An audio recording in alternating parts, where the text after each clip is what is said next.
Have you been struggling, just like I have also been struggling with these thoughts? What keeps one family in poverty and another one starts from scratch? They grow, they develop, and they become wealthy. They become better than they started. What are those things that were never told to us, uh, shared by couples even before they got married, or those things that are never shared even when we are struggling with life?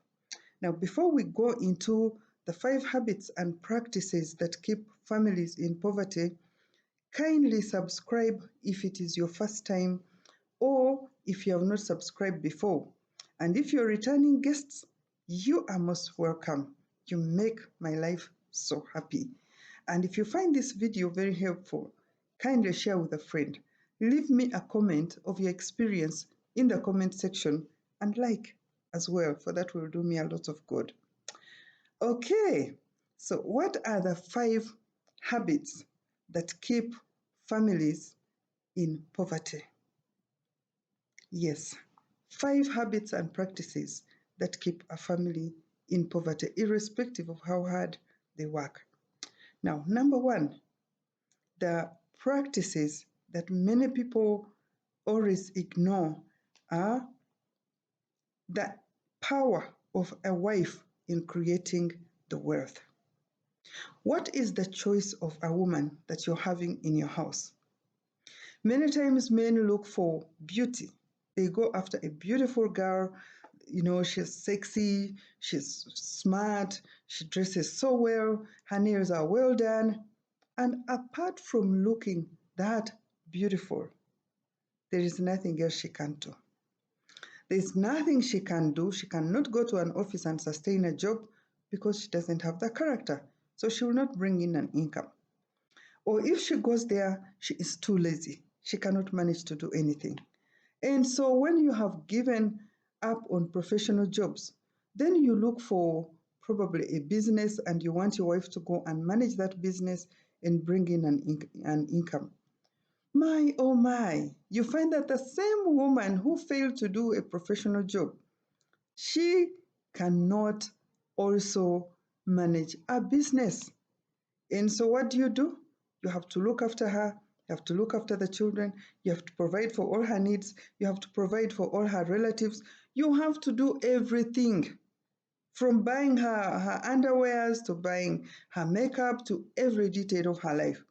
Now, if you have a wife who cannot contribute to a family income because she is lazy, because she has no good work ethics, then I am so sorry. You will never get out of poverty with that kind of wife. Now, remember that even when she cannot add in an income, she will be spending. So her expenditures are high and she's not adding in. So the type of woman you bring in your life matters to how wealthy you are going to be. Number 2, lack of trust. Now, when there is lack of financial trust between a husband and a wife, the husband thinks the wife is making more and is hiding money, and the wife thinks the husband is earning more and doesn't want to declare the money. When you get to such a situation, then problems have come in. What happens is the wife will try to hide her money, invest in some small businesses. And the husband too will hide his money and invest in some other businesses. Now, I know of a story of a lady who was investing in some rentals. She was doing her own things and she never wanted the man to know. And she built her rentals. She put up another block of apartment and then she died in an accident. Guess what? Up to now, it's been like 5 years. The man has never found where this woman built those apartments. I am so sure it's either her family or the friends or the people she used to show those places who are enjoying the rent, who are enjoying the properties at the expense of the children of this lady. Of course, she hid them. The husband doesn't know. Is that the situation we all want? Sometimes it is the men. They have so much money in the bank because they don't trust their wives to sit down together and they plan for this money. So they keep the money in the bank. And when life has done you a blow and you are no more, your wife, your children will suffer because of that financial mistrust. Now, some people even choose to keep the money away. They don't want to invest because they don't trust each other. And so they don't invest the money. The wife keeps the money in the bank, the husband keeps the money in the bank, and there's nothing that they have.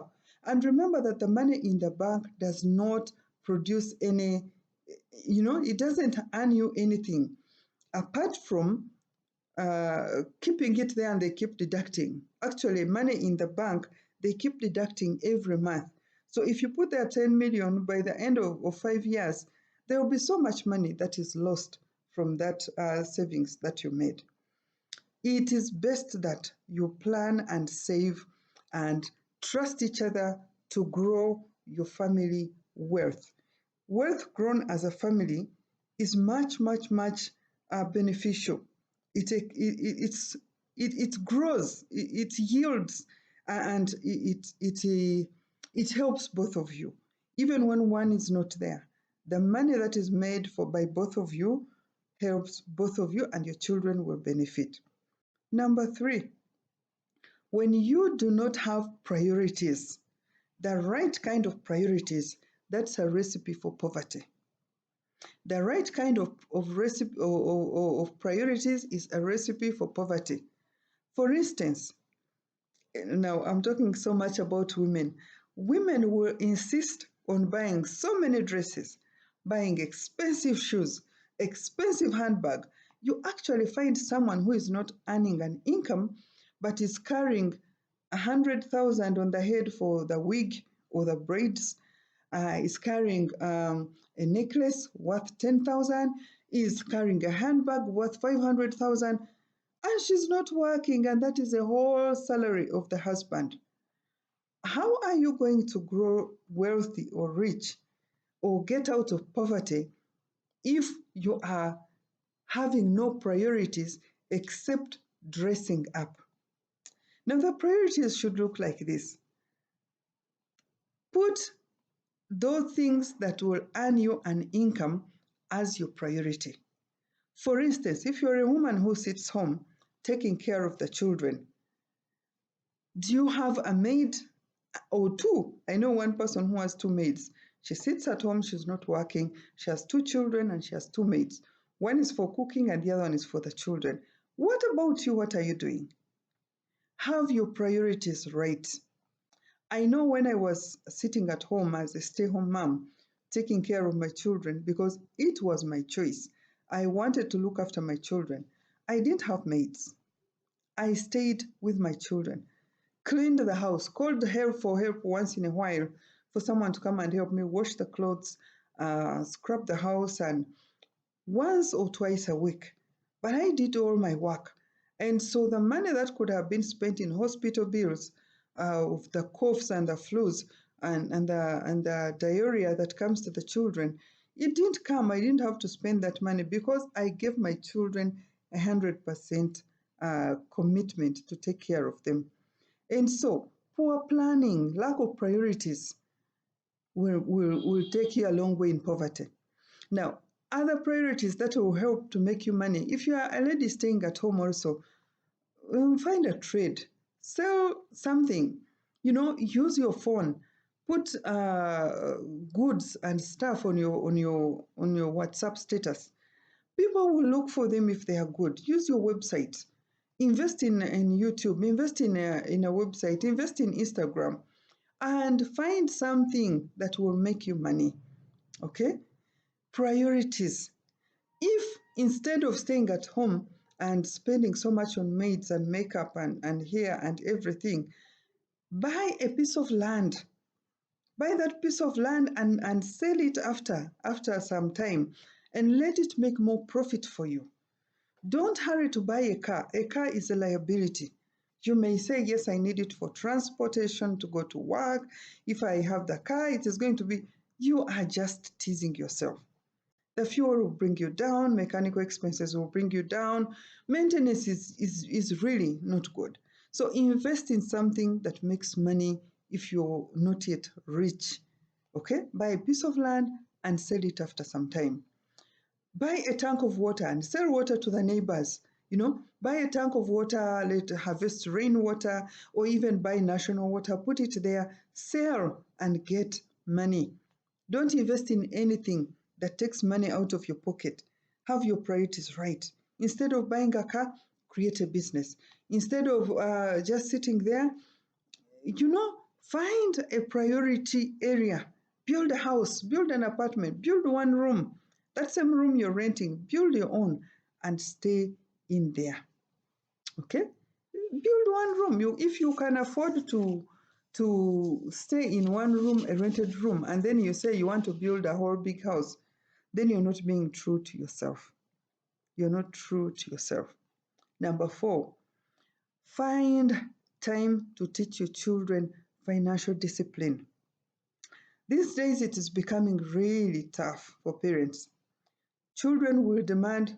I know one person who said that they are learning internet in biology. And so he came home and asked his parents that I need money for internet in biology. It is a topic we are learning and we need to buy internet. And the parent was asking, what is internet? A village lady. What is internet? He said it is something that doctors use. And so when the poor lady heard that it is going to make his son a doctor, so she gave money for the son to go and buy internet, which they study in biology. Teach children financial discipline. Explain to them when you're giving them pocket money. I know when we were going to school in our times, they will give you the money that, whatever money they've given you, whatever was available, you are supposed to use that up to the end of the term. And so because you are not expecting more, and because we were always told that we need to study hard and help our parents and be useful in this nation, and they didn't really pamper us, they taught us financial discipline. You knew that the school fees they've paid for, the way to reward them is for you to study hard. What are the children getting these days? The mother will be begging, oh, please study for me. No, the child is studying for themselves. You are aiding them by paying the school fees, and they're studying for themselves. It will help them. When you're giving money, don't give it just like that. Give it as with a responsibility. This child has done so much work, she has helped you to save. So let this child have money and let them know it's because they have helped you, they have been responsible in the house. And so teach your children financial discipline if you have to get out of poverty. Otherwise, your children will fight and you'll be paying. They will lie to you and you'll be paying. They will spoil things and you will be paying.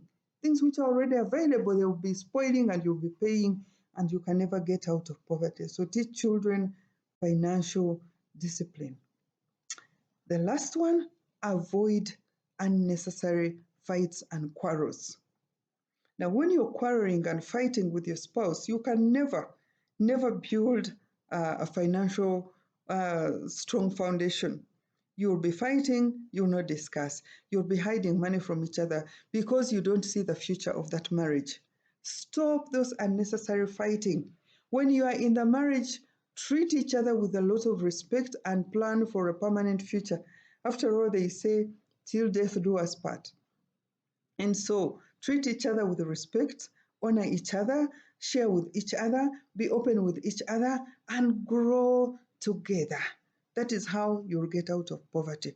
Avoid unnecessary fights and quarrels, avoid financial indiscipline, avoid grumbling, and they all create poverty and more trouble. You can never grow if you are in that state. And so kindly do the needful, get out of poverty, go through this video again and learn and correct yourself, and let us grow together and let us be a better people. If it is your first time, subscribe. If your subscribe button is not clicked, please do like and share, and let's meet another time. Bye-bye for now.